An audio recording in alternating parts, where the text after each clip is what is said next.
أعوذ بالله من الشيطان اللعين الرجيم بسم الله الرحمن الرحيم الحمد لله رب العالمين وصلى الله على محمد وآله الطاهرين أما بعد فقد قال علي بن الحسين عن علي بن الحسين عن أبيه عن أمير المؤمنين والذي بعث محمدا بالحق إن نور أبي طالب لا يطفئ أنوار الخلاق إلا خمسة أنوار۔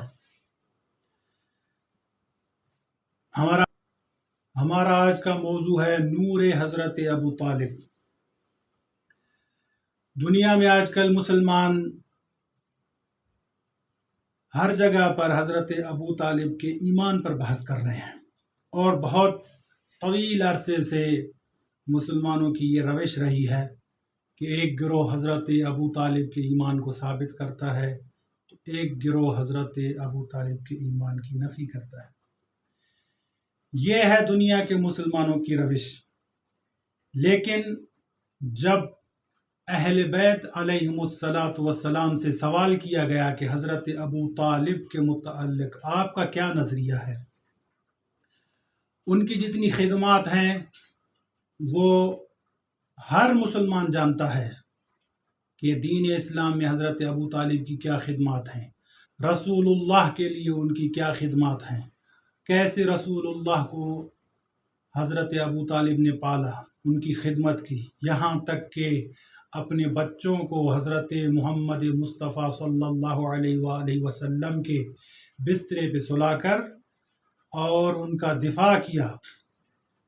یہ ساری خدمات ایک جگہ پر۔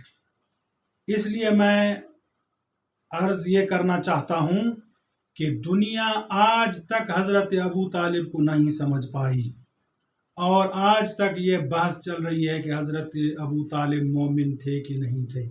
ایک گروہ ایمان کا وجود ثابت کرنے کے لیے کوشاں ہے اور دوسرا نفی میں ہے۔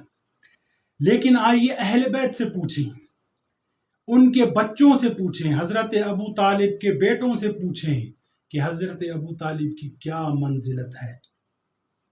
تو یہاں پر میں ایک جملہ ضرور عرض کروں گا کہ جتنے بھی اہل تشیع حضرات ہیں ان کا یہ متفق علیہ عقیدہ ہے کہ رسول اللہ کا جو خاندان تھا، جو ان کا آبائی ایک سلسلہ ہے، وہ دین حضرت ابراہیم پر عمل پیرا تھا۔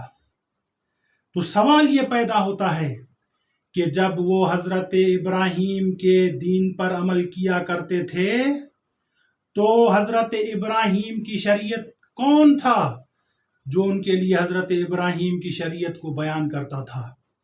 تو ہمارے پاس جو روایات ہیں وہ ایمان سے بہت آگے ہیں کہ اہل بیت سے جب پوچھا گیا کہ حضرت ابو طالب کی منزلت کیا ہے تو بہت زیادہ روایات اس باب میں موجود ہیں کہ حضرت ابراہیم کے اولیاء کا ایک سلسلہ رہا ہے، حضرت ابو طالب، حضرت عبد المطلب تک، اور یہ خاندان اس اوصیاء کے سلسلے میں سے ایک کڑی ہے کہ جو حضرت ابراہیم کے دین کو لوگوں کے لیے بیان کرتے تھے، جو مکہ کی ذمہ داری سنبھالا کرتے تھے، جو مکہ میں آنے والے حاجیوں کی خدمت کیا کرتے تھے، جو حج کے احکام بیان کیا کرتے تھے، جو حاجیوں کی خدمات کو انجام دیا کرتے تھے، حاجیوں کو آب زمزم پلایا کرتے تھے، یہ خاندان کوئی عام خاندان نہیں ہے۔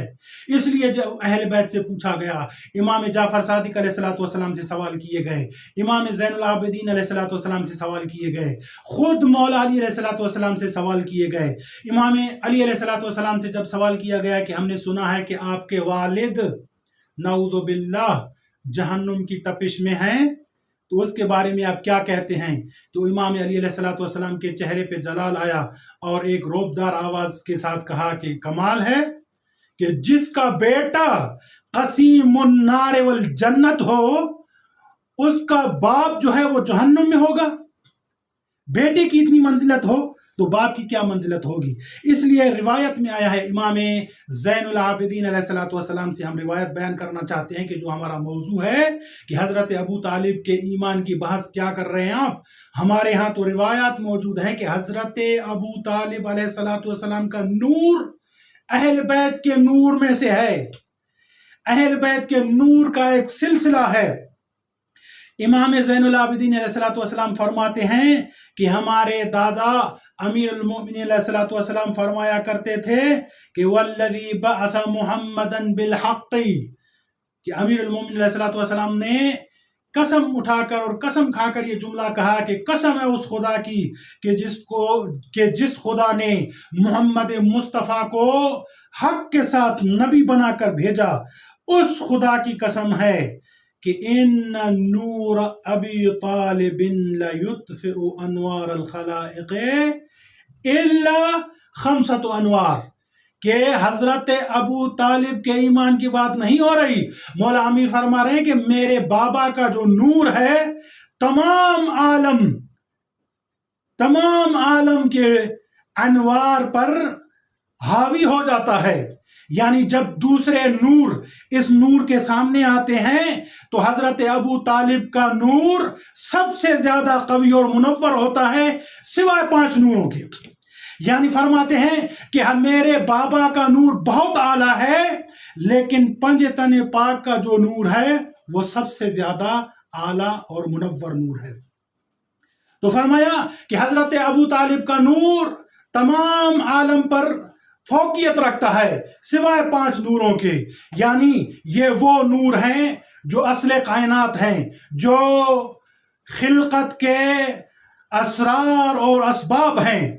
ان 5 نوروں کے علاوہ اگر دنیا میں کوئی نور ہے تو وہ حضرت ابو طالب کا نور ہے.